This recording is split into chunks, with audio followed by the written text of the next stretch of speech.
We're at Starfire Farm in Uxbridge, one of the most successful breeding operations in Ontario quarter horse racing. And one of the things that makes this farm so successful is the strong female population. And it all started right here with this 22-year-old mare, Coolidge. Trainer Don Reed originally purchased Coolidge in 1989, and breeder Belinda Taggart just had to have her. He liked the background of some kind of man. He knows I like that background of some kind of man. And they actually bought it for his sister-in-law. Won the All-Canadian Futurity in 1990. She was trying to sell her, so Don said, if you want to get into the breeding business, buy this mare, because I had just purchased a stallion, Starfire Dash, and we put them together, and then the legacy began. What came next was a horse called Cool Kind of Star, a mare. She was was a really good racehorse herself. She won the All-Canadian Futurity as well. 1999, I think she ran. And she was the highest earning horse in Canada, and the quarter horse at that time, which wasn't very much because we had no money to run for. She ran to her 4-year-old. I think she had 13 wins out of 15 starts or something. And we retired her to the breeding shed.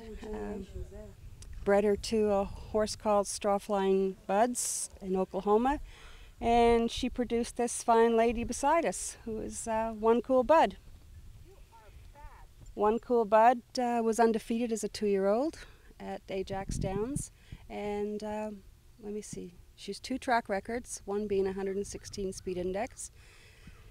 She won 3 futurities, a derby, just a fantastic runner. She's now in the breeding shed herself. We bred her took a lot of talking, but we got her bred to a wonderful world champion stallion in Oklahoma, Wave Carver. He ran out in California. He's won, I don't know, $1.2 million. It was hard to get because he's a syndicated stallion.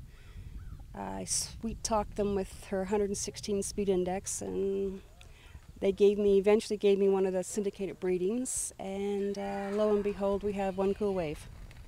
And you may have heard of One Cool Wave, perhaps the hottest 2-year-old on the planet. A perfect 6 for 6, including 3 stakes victories.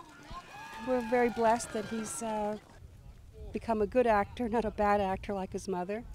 He was born the day that Charlton Heston died. And I said, well, Charlton Heston was such a great actor, we're going to call his bar name Heston, because we hope for heck that he's a good actor, because they no longer can head our horses in the gates. And up until now, he's proved me right. He's a pretty good actor. The success is just a lot of hard work and managing the mares really well with the breeding and breeding to good sires, and just hopefully everything works out and we keep them safe and sound and send them to a good trainer, and hopefully it all works out in the end then. Starfire Farm has tailored their business operation toward the Princess Breeding Program, which is set up by the Ontario Racing Commission, and it's a program that has worked very well for them. Well, my own stallion's an Ontario stallion. Unfortunately, up until this year, there weren't too many Ontario stallions for me to choose from to breed back to. The 3 breeding mares that I have were all related to my stallions, so I had to go outside to the United States. This year, Don has 3 more great stallions from the U.S. up here, so they're bred to them. So I'm looking forward to having Ontario-sired horses again. What would you recommend to new breeders in Ontario quarter horse racing? Well, definitely the money is in Ontario horses. A lot of people do go down to the States in the wintertime. We are having a sale in October, and I hope the people who are interested go to it and pick up some of the Ontario breeding. I wish my father was around, because he named me after a horse. And every year he'd come up when the babies were born and say, how many horses are there here now? And I'd do a quick count and tell him, and he goes, oh, one of these days you're going to ride them all to the poorhouse. And I said, well, I'll give it my best shot. And thank God we have the slots, and they've been really good to us. Coming up, a sport where cutting corners is good. And Pete says it's about time jockeys got their due.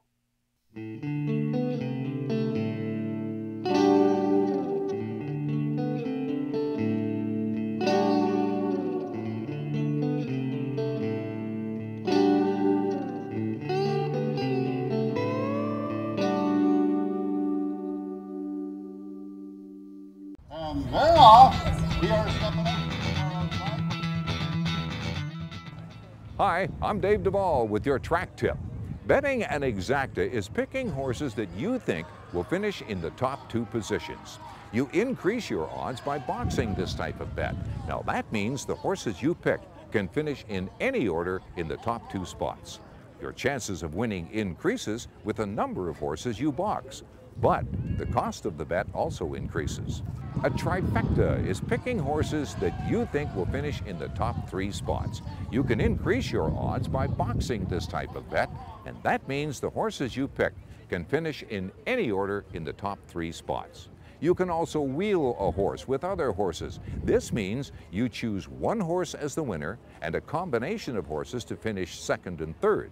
A superfecta is picking horses that you think will finish in the top 4 spots.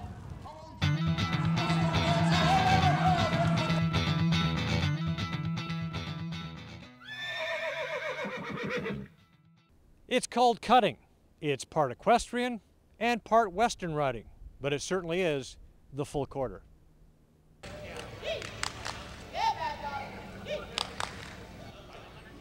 In the sport of cutting, the idea is to move and position cattle, separating one cow from the herd and keeping it separate, with as little aid from the rider as possible. In other words, it's pretty much all horse. The less the rider does, the higher the score. Lisa Minshall and her daughter Lauren are veterans in the sport. Lauren is a 2-time U.S. National Junior Champion, while Lisa is also a champion, winner of several titles on both sides of the border. The horse plays a very important role. A lot of it is the breeding, so there have to be cow bred, meaning similar to a dog where you can't take a St. Bernard and expect it to retrieve a duck. They are both dogs, but they're different. Likewise with these kind of horses, they are cow bred, meaning they have a natural instinct to stop that cow or read that cow and understand that cow. His name is Bad Dogs and Guns. He's by a stud called Playgun. He's sure good with cows. Yeah, oh yeah, yeah. He's smart and he's natural. It's a really fun sport. I enjoy it a lot. You have a herd of cows. You have to separate one cow from the herd, and it's your horse's job to keep that cow separated. You have 2.5 minutes. You work usually 2 to 3 cows. It's really fun. It's a lot of speed to it, but it's also a lot of strategy as well. The thing that I enjoy the most about it is it's not the same thing every time. Sometimes you can have one run and be on top of the world, and then your next run you'll cut a bad cow, and that's the rest of it. The Dodge Rodeo Tour recently stopped in Aurelia, and the full quarter was there. Corey Hopkins had a terrific day at the Aurelia Shriners Rodeo, capturing the calf roping and the steer wrestling titles. Alana Atkinson won the breakaway roping crown in 3.82 seconds. Amanda Ficini, the 2009 champion, won the pole bending competition, flying through the poles aboard Dottie with a time of 20.93 seconds, one of the fastest times this year.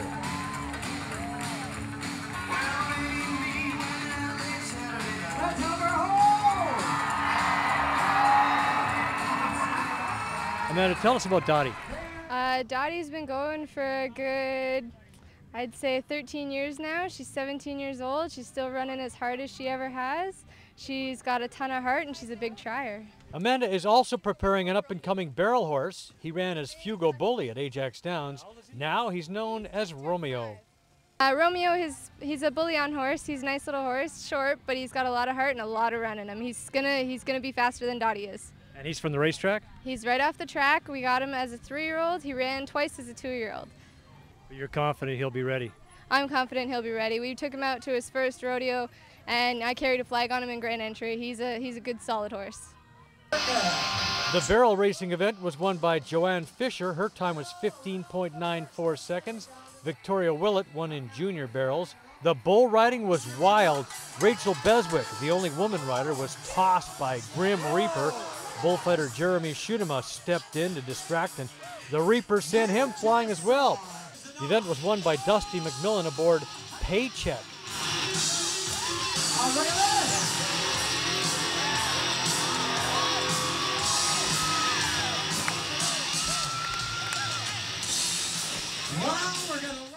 Still to come, we'll see what Pete's got on his chest this week.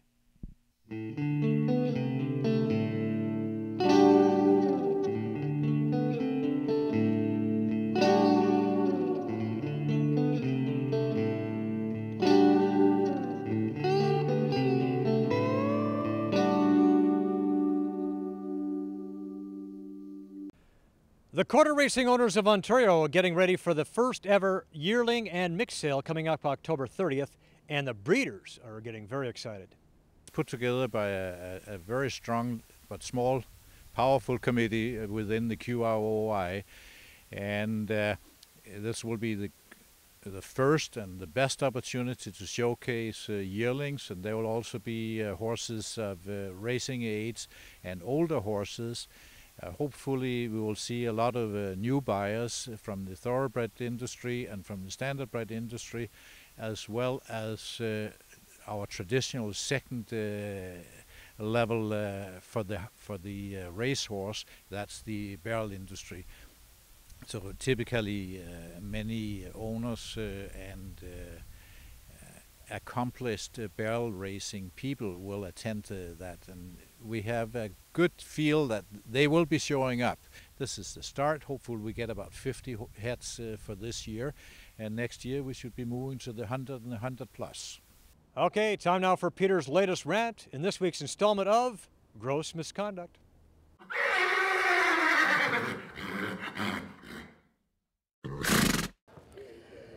I developed an acute interest in horse racing when I was a kid in the 60s, so my favorite athletes are jockeys. And don't let anyone tell you that these people aren't athletes. You get on the back of an amped up, muscled thoroughbred 15, 20 minutes at a time, 6, 7, 10 times a day. But here's what bugs me. Jockeys don't get their props nationally. I'm going to give you a good example. Last year, the winner of the Lou Marsh Award as Outstanding Athlete in Canada was Sidney Crosby, and that's perfectly fair. The guy deserved it. But Patrick Husbands, who won the Woodbine riding title for a 7th time, didn't get one vote. Oh my God. And neither did Marty. Yeah, and neither did I. That's terrible. Actually, it gets worse. Horse racing is the only day-to-day sport in which women compete with men on a level playing field. Now, you've heard of Chantal Sutherland, right? I have. She won 139 races last year, beating the men every time. Have a look at this, eh? Great picture of Chantal Sutherland wrapped in the Canadian flag, but the feeling is not necessarily reciprocal. In voting for Canadian Female Athlete of the Year last year, the Bobby Rosenthal Award, Chantal came 11th. The winner was Alexandra Wozniak, who won no tournaments. Strange. Very strange.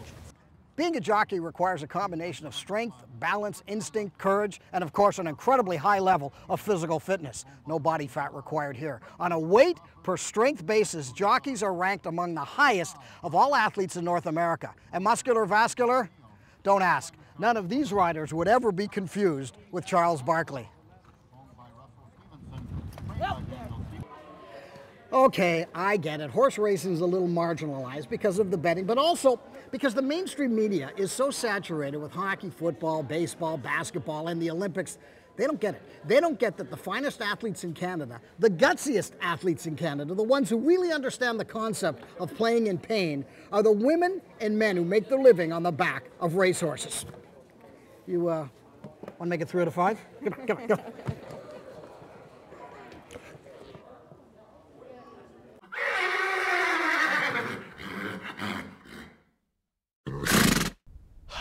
For Peter and all of us here at the Full Quarter, I'm Joe Tilley. Enjoy your day. The Full Quarter is brought to you by the Ontario Quarter Horse Racing Industry Development Program.